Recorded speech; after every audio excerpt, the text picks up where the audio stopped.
All right, welcome back to the listener's commentary on the book of Galatians. In this session, we are going to look at Galatians 3, 1 through 14.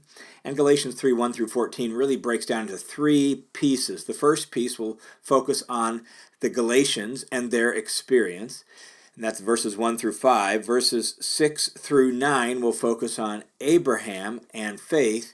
And then the third piece, verses 10 through 14, will focus on Jesus and the law. And so Galatians 3, 1 through 14, broken down into three chunks. Now, before we jump into the details, let's make sure we remember the context. In the previous section, Paul wrapped up the autobiographical section of the letter, and he gave three snapshots in total from his life. And in wrapping it up, he ended with highlighting the fact that we are justified by faith in Jesus, the Messiah, that Paul himself says that's how he lives. He lives the life he lives in the flesh. He lives by faith in the Messiah. Well, here in chapter 3, Paul now shifts to really theological argumentation for that very point, that saying in a nutshell that living by faith is the way God always intended it to be. And so we're going to focus on arguing that from Scripture here in this section. And so in the first part of 3, 1 through 14, 3, 1 through 5, in that first portion of this, Paul highlights the Galatians' experience to say, just look at your own experience. How did you come to receive the Spirit? How did you come to experience all this? Was it by the law or was it by faith? And so he's highlighting the priority of faith in and through their experience. Listen to what he says in Galatians chapter 3, verse 1 and following. He says, "Oh, you foolish Galatians, who has bewitched you, before whose eyes Jesus was publicly portrayed as crucified?" And so this is a direct address and direct appeal to the Galatians to examine themselves. He has, as I just mentioned, said that, look, it's been by faith. And so think about your own experience, O Galatians. Who has bewitched you? And the idea of bewitched you literally is who kind of like cast a spell on you. The original language here has the idea of the idea of the evil eye. It's this idea of trickery and casting a spell, and in a world dominated by spells and magic, as good parts of the ancient world was, this made a lot of sense. But then it would come by extension to be used as it is here, sort of more metaphorically, to say, man, who has put you under their spell? Who has put you under their persuasive appeal, before whose eyes Jesus was publicly portrayed as crucified? And that idea of publicly portrayed just seems to suggest that when Paul preached Jesus to them, he preached it so clearly and so powerfully that it was almost as if they could visually picture Jesus himself being crucified on their behalf. So who has bewitched you that all this has changed? Notice verse 2. He says, this is the one thing I want to find out from you. So here's what I really want to know, O Galatians. Did you receive the Spirit, the Holy Spirit, did you receive the Spirit by the works of the law, by the works of the Torah in the Old Testament, or by the hearing of faith? When God poured out His Spirit on you and you first became believers in Jesus and you experienced the gift of the Spirit, did that come because you were keeping the Old Testament law? Or did that come simply by virtue of hearing with faith, hearing and responding in faith? Verse 3, are you so foolish? Having begun by the Spirit, are you now being completed by the flesh? Paul assumes the answer to the first question in verse 2. He assumes that they're going to say, well, it happened by the faith, right? And so he says, well, then having begun by the Spirit and by faith, are you now being perfected by the flesh? And this is the first instance of the really spirit-flesh contrast that we get in Galatians. Paul will detail this contrast more fully in chapter 5, but it's two different modes of operating, two different ways of living. And notice, in parallel with verse 2, faith and spirit go together. Well, that would put the law and the flesh together here in verse 3. Oh man, that's a little offensive to the Judaizers and to the Jews, and Paul has a lot to say about that. We'll see more of this as we go through the theological explanation, and he'll help us understand that. But just for now, know that if you kind of picture two columns, there's going to be two different columns, and in the law column and the faith column, or the spirit column and the flesh column, there's going to be this group of things that all go together. And Paul says the law is part of all these things that were part of the time period of the flesh. And the period outside of Christ and the way of life outside of Messiah, when all we had was human fallenness to live with and to work with, all right? And so the law is put in the flesh column. Faith and spirit go together in their own column. And then in verse 4, he says, did you suffer so many things in vain, if indeed it was in vain? And there's a question about how to translate the word suffer here. Obviously, this translation says suffer, and that's a legitimate translation of the word. It could mean suffer. And if we translate it that way, that would suggest that the Galatians have suffered difficulty and hardship and maybe some persecution and opposition for their faith in Jesus. And that's possible. We just have never been told that.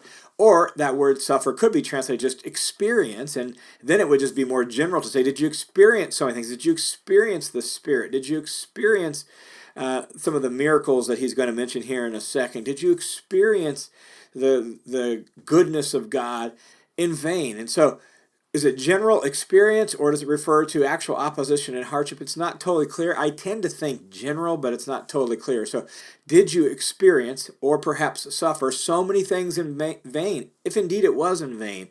Vain has the idea of hopeless, useless. If indeed it was, suggests that Paul's holding out hope. They haven't totally bought hook, line, and sinker, the Judaizers claim, but they're leaning in that direction. They're tending in that direction. And Paul's like, don't go there. That makes everything you've experienced useless, purposeless. So did you suffer so many things in vain, if indeed it was in vain?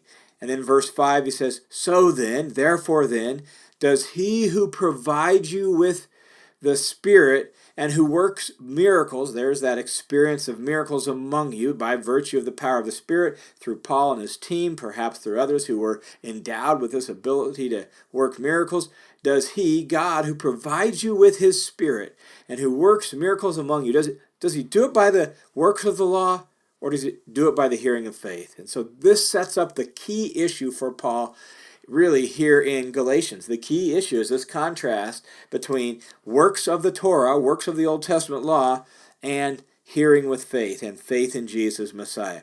Which is it?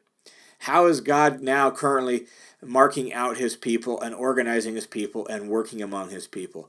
Which is it? And so in verses 1 through 5, Paul has really crystal clearly enunciated the issue that he wants to get at, that he wants to explore, that he wants to delve into, and that he wants the Galatians to really examine themselves on. Works of the law, hearing with faith. Which is it? Now, the second chunk in this section begins in verse 6, and it highlights Abraham and faith.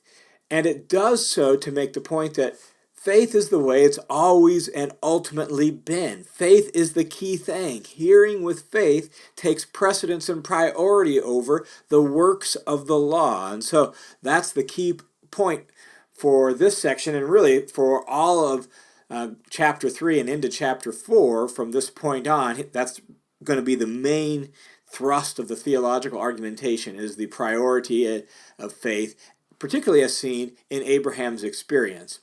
And so why Abraham? Well, Abraham is not just like a random example. Paul kind of ransacks his mind and ransacks the Old Testament, says, oh, here's a great example of faith, and he grabs Abraham. That's not the reason why Abraham. Why Abraham? Well, because Abraham is the fountainhead, the great patriarch of the people of God. And so we really need to make sure we understand the whole story of the Bible in order to understand how it all fits together and where Abraham fits in that story. In fact, I have a course on my website just called Learn the Word, where it gives the first half of it. It's the big story of the Bible and goes through each of the books and shows how they fit in that. So if you want to know more, you can check that out. But let me just, in summary, kind of give you a quick overview, okay? The Bible begins, obviously, with God creating the heavens and the earth, creating the whole world, and then as the culmination of that creation, he creates human beings in his own image, and he places them in a perfect environment, the Garden of Eden, with a perfect relationship with each other and a perfect relationship with himself. It doesn't take long in the story of the Bible, however, for that perfect situation to be destroyed and ruined when Adam and Eve disobey God and eat the fruit they're not supposed to eat. That leads to what we classically call in Christian theology the fall. And now the whole world lies under a curse. And Adam and Eve, as the first humans, and the earth itself, It's all lying under a curse, but God doesn't give up on his project to have people among whom he can dwell and through whom he can reflect his character into the world. So what does God do? Well, as you read through the story of the Bible, Genesis chapter 12, God calls a man. The problem was caused by humans. The solution is going to come through a human. So God calls a human being Abram or Abraham. God changes his name later. So God calls Abraham to be the person of the solution. And God says to Abraham, through you and your seed, your offspring, I'm going to bless the entire earth. And so the whole world is under a curse, but God is going to take care of the curse, lift the curse, and replace it with blessing through Abraham and his offspring. And that then it leads to really the whole story of the Bible and where we're at here in Galatians chapter 3, the ultimate or the initial fulfillment, I should say, of the promise to Abraham is Abraham's son Isaac, and then Isaac's son Jacob becomes the patriarch of the Israelite nation, and so then we get Israel, the nation of Israel. They are the offspring of Abraham, through whom the blessing to the whole world is going to come. The problem is, as you read the story, the people of the promise, the nation of Israel, become part of the problem, and instead of bringing a blessing to the world, they become complicit with the curse, and they then experience the very curses of the law. The law had promised that if you keep the law, you'll experience the blessing. If you break the law, you'll experience the curse. And it listed off various curses that you'd experience. The ultimate curse would be exile. Well, the nation of Israel experienced that ultimate curse, went away into exile. By the time we get to Paul and Jesus' day, they have returned from physical exile, but they're still under foreign oppression, and the temple still lies empty, and the Jews know that they are, in a very real sense, still experiencing the curse of exile, the curse of the law. How is God going to solve this problem? Well, he solves it through the ultimate offspring of Abraham, Jesus, the Messiah, who, as we were about to see, takes the curse upon himself, exhausts the curse, and now brings God's blessing to the world for all who are in him. That, in very short order, is an overview of the story of the Bible, and that's why Paul chooses Abraham here. It's not a random example. Abraham is the founding father of God's people. He is the one through whom the blessing is going to come. So verse 6 begins with, even so Abraham believed God. That's how it begins, and that connects with verses 1 through 5 in this way. Galatians, how did you experience all of this stuff that God has for you? By works of Torah or by hearing with faith? Well, Paul assumes the answer. He knows the answer. It's hearing with faith. And he says, guess what? That's just like Abraham, because this is the way God always intended it to be. So, even so, Abraham believed God, and it was reckoned to him as righteousness. That is essentially a quote from Genesis 15:6, where God restates the promise to Abraham. The promise to Abraham was first given in Genesis 12. God calls him and states the promise that he's going to give him offspring, and it's through his offspring the world's going to be blessed. Well, in Genesis 15, God restates that promise to Abraham, and he does so by taking him outside, having him look up at the stars, see all the stars of the sky, and then he says, guess what, Abraham? Your offspring are going to be like that. Your offspring is going to be so numerous that you can't even count them, just like the stars of the sky. And then Genesis 15 says, and Abraham believed God, and it was reckoned to him as righteousness. What does it mean that it was reckoned to him as righteousness? Well, that word reckon means counted, calculated. It's roughly synonymous with, roughly parallel to, the idea of justification. So when Paul uses the word justified, he often also will think in terms of this word reckoned. And that seems to be the case here in context, because just shortly before this, at the end of chapter 2, he's been talking about being justified. Well, this is Abraham's justifying moment here in Genesis chapter 15. Abraham believes God, and God counts him as righteous. God declares him as righteous. Abraham is in a right relationship with God, declared righteous, and in this friendship status with God, Why? Not because he kept the Torah, but because he believed God. And so Abraham believed God, and it was reckoned to him as righteousness. Now, here's a couple details that are really important in the overall context of the book of Galatians. First is this, that many of Paul's contemporaries viewed the story of Abraham differently than Paul is using it here. And Paul, I think, is intentionally trying to contrast with him and set the record straight. Essentially, he's saying, guys, we need to actually read the text and let the text speak on its terms.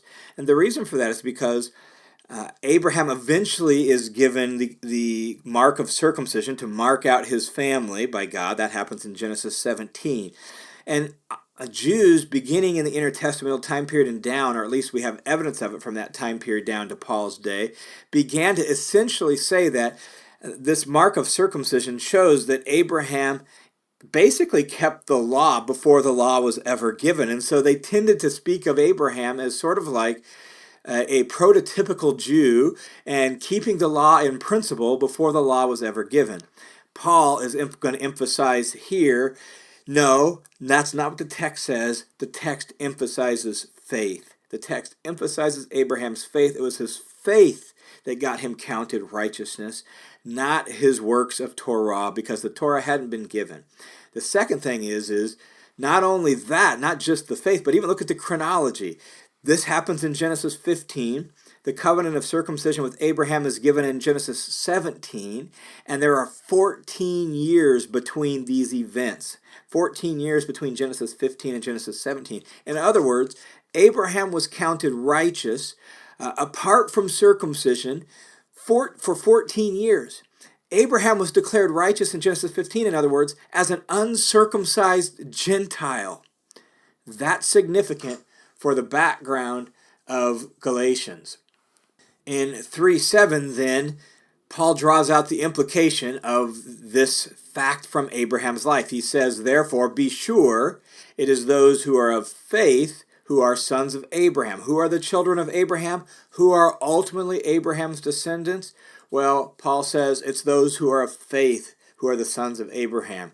In fact, he goes on in verse 8 to say the scripture, foreseeing that God would justify the Gentiles by faith, preached the gospel ahead of time beforehand to Abraham, saying, all the nations will be blessed in you.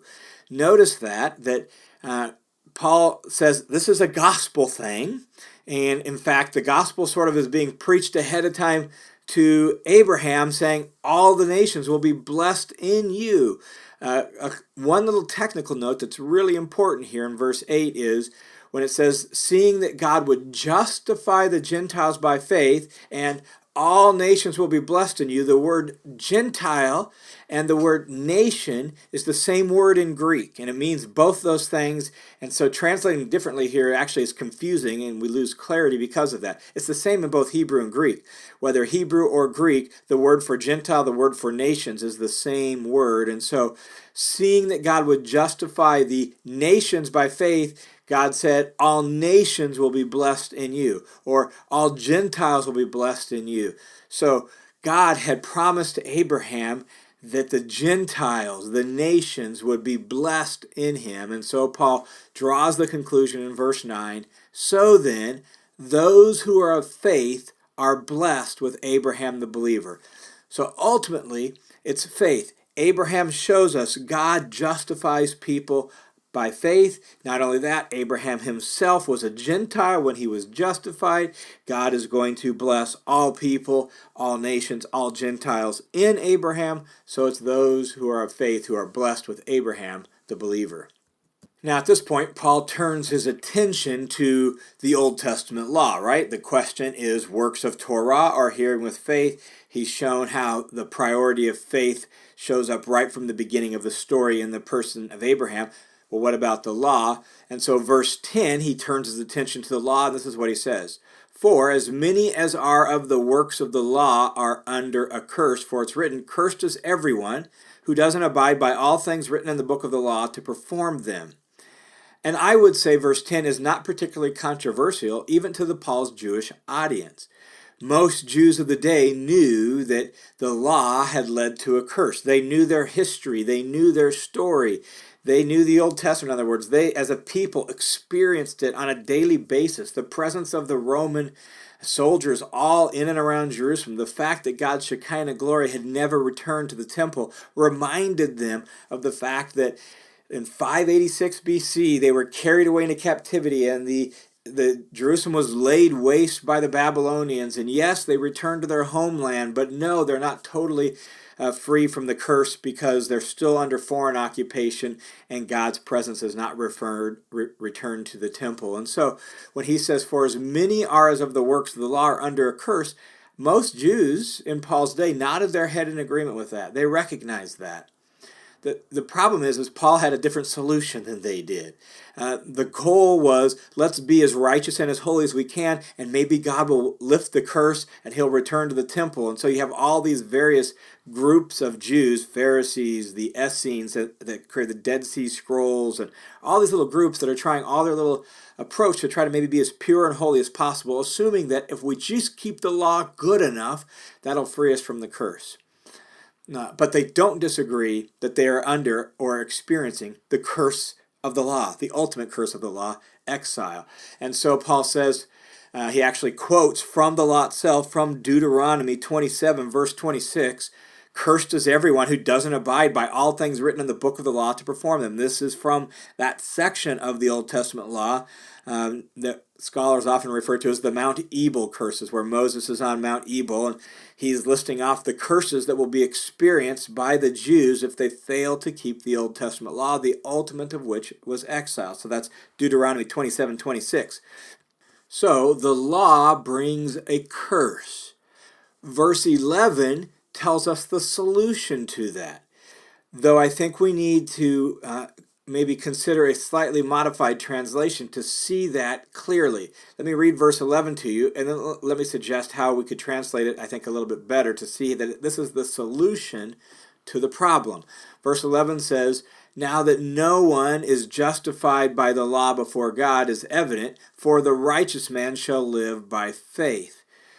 And that works, kind of, but it makes it sound like the quote, the righteous man shall live by faith, is proving that no one's justified by the law. And I don't think that's the way the verse works. Paul essentially in verse 10 says, we know that no one's going to be justified by the law. Paul said in his own experience when he was confronting Peter that no one's justified by the law. Paul feels like that point's been made, and that point is agreed upon. Verse 10 clearly states that, like, cursed are those who are under the works of the law, right? So he doesn't need to prove that no one's justified by the law before God using this quote here in verse 11, this Old Testament quote.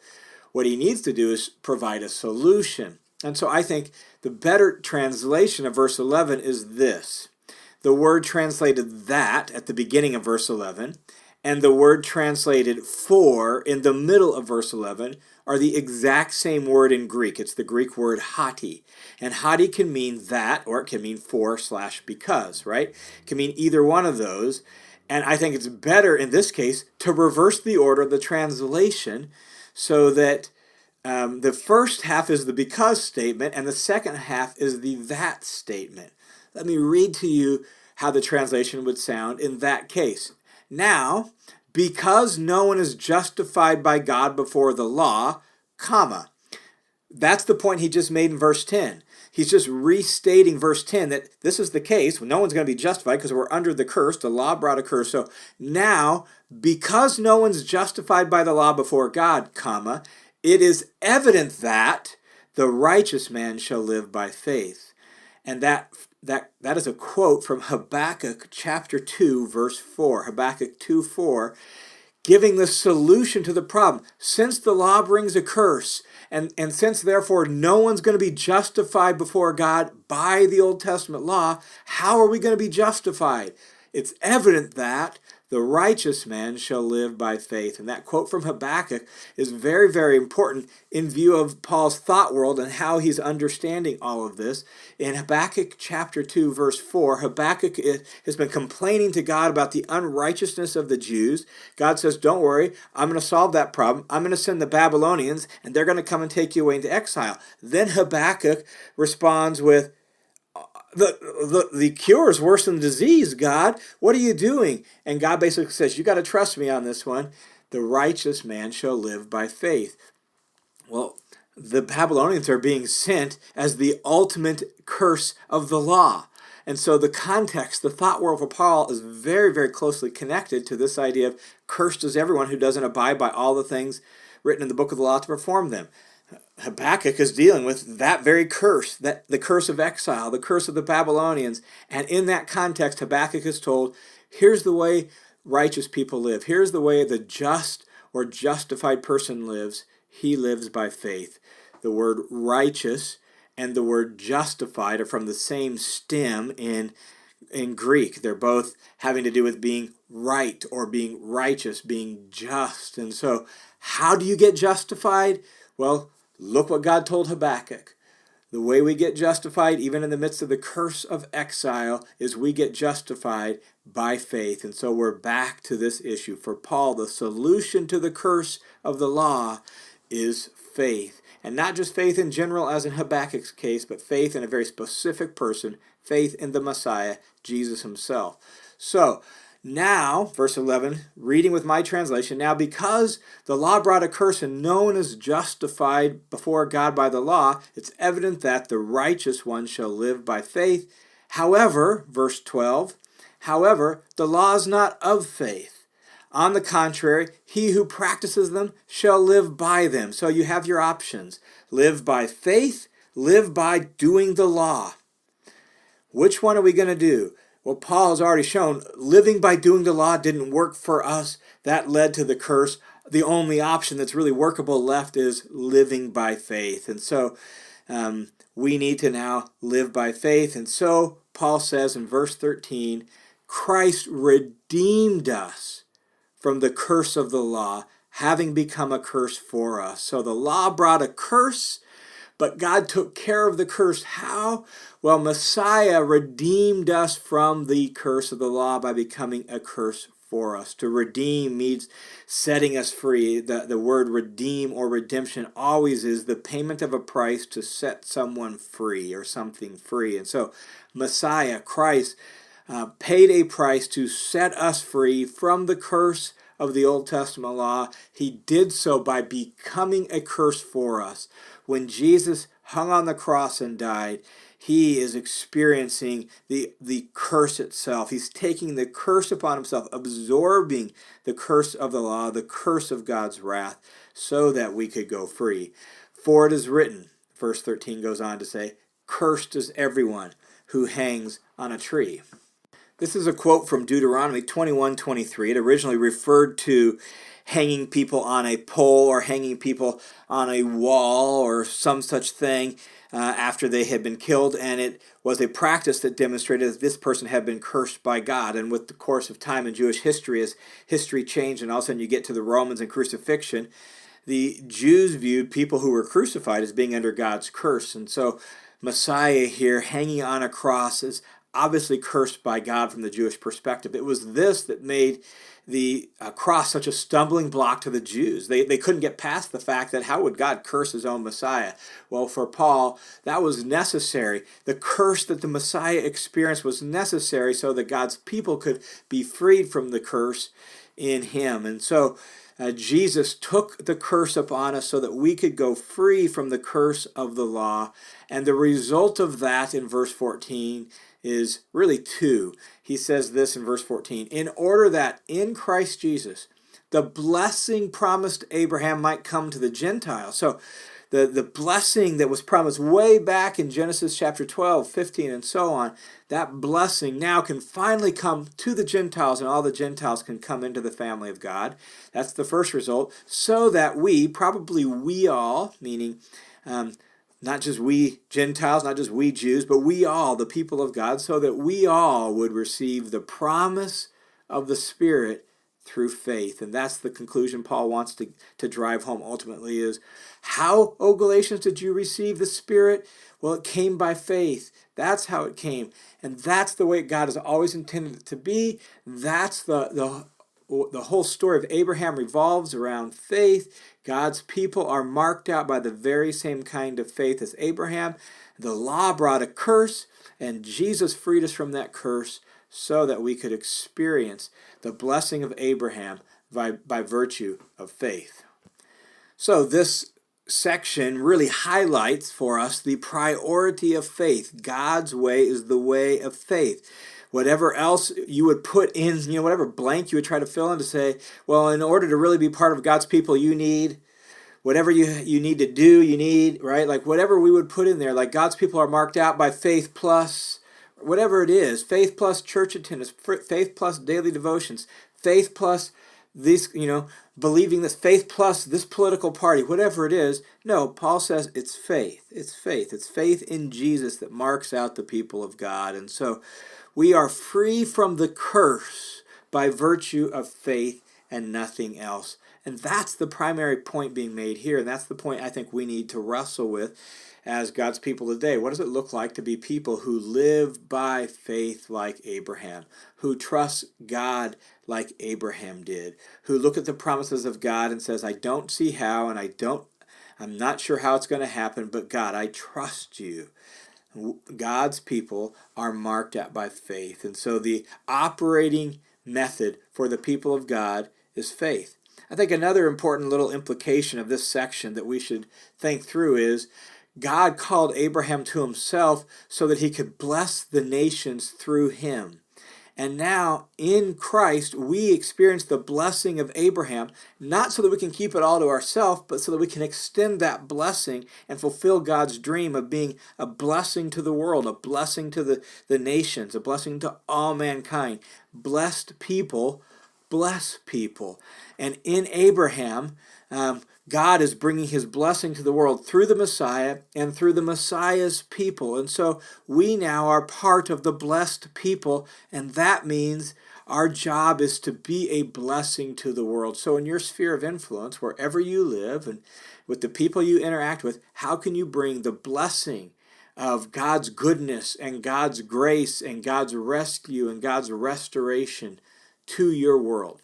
The world you live in day in and day out, your neighborhood, your family, your coworkers.